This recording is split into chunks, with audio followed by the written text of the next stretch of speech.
થઈ ગયો છું અને આજે મારે જવાનું છે ઘરે. મારું ઘર છે જુનાગઢ જિલ્લાના મેંદરડા તાલુકામાં, એટલે મેંદરડામાં જ રહું છું હું. ત્યાં મારે આજે રાતે 8:30 વાગ્યાથી નીકળવાનું હોય. મારી 10 વાગ્યાની ટ્રેન છે ચાંદોડિયા બીથી. ત્યાં મારે જવાનું છે. ટ્રેન પકડીને સીધો જઈશ જુનાગઢ અને જુનાગઢથી જઈશ મેંદરડા. એટલે હવે મારે અત્યારે પેકિંગ કરવાનું છે. લેટ બહુ થઈ ગયું, 6:15 થઈ ગયા છે. એટલે હવે ચાલો પેકિંગ સ્ટાર્ટ કરીએ.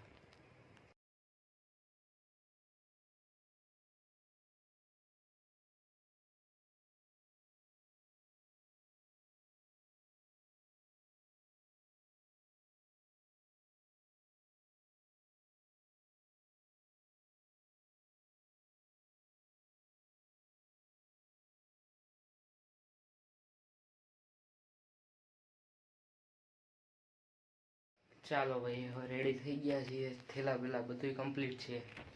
જો આ આપણા થેલા છે 2 ને આ સાઈડ બેગ બધું કમ્પ્લીટ છે. હવે સીધું નીકળી જ જવાનું છે. હાલો રૂમની લાઇટ કરીએ બંધ, થેલા બહાર કાઢી લઈએ.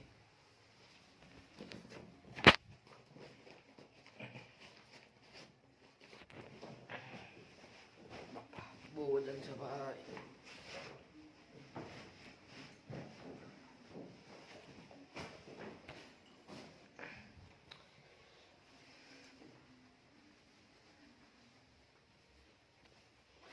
આ બેગને આપણે ખંભે મારવાનું છે.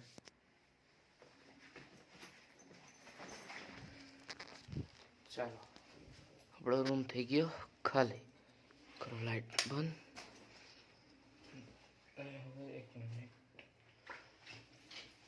ચાલો આપણે મળીએ છીએ રેલવે સ્ટેશને, કારણ કે અહીંથી થોડુંક આગું હોય અને બસમાં ગળદી પબ્લિક હશે, એટલે મને નથી લાગતું કે શૂટ થશે.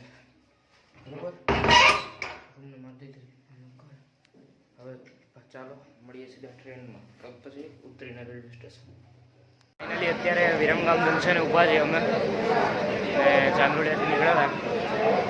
અત્યારે બહુ પબ્લિક છે ભાઈ, જો પેલી પબ્લિક છે અત્યારે એક્ઝેક્ટ સવારે 4-4:30 જુનાગઢ પહોંચીશું. આવું 1 જ મિનિટ. હજુ આ લોકો બોલાવે છે.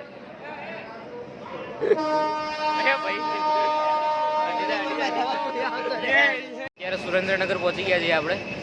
આ ભાઈ કહ્યું ને આપણને મોજ કરાય. ભાઈ મોડું જ બતાવો. જો આજે સ્પીડ આવે એટલી વાર કૂદી જવાના ભાઈ. આ ભાઈને આત્મહત્યા કરવાનો વિચાર છે. આ ભાઈ પોતે બરોબર. ચલો હવે આપણે ચડી જઈશું ઉપર. એટલે અત્યારમાં શું છે? હા હવે ચડી જવાય. એ હવે આગો રે, હવે ચડવા દે. ચાલો છોકરાઓ, ચાલો પછી મળીએ. સુરેન્દ્રનગર ડિપાર્ટિંગ એ ભાઈ હટ નહીં. જો સ્ટેશન પેલું એન્જિન મળે ભાઈ. એક અલગ ચૂક્યો ભાઈ ગાડો ના બોલી છે યાર. હું ઇકો ફ્રેન્ડલી બ્લોગ બનાવવાનું કરું. એક પ્રશ્ન છે, જીવનમાં આગળ શું કરવાનું છે તમારે? હા વેબ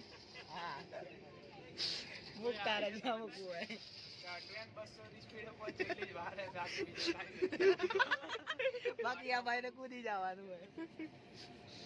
રાજકોટ જંકશને પહોંચી ગયા છે આપણે. ભૂખ લાગી છે જોરદાર. સમોસા લઈએ.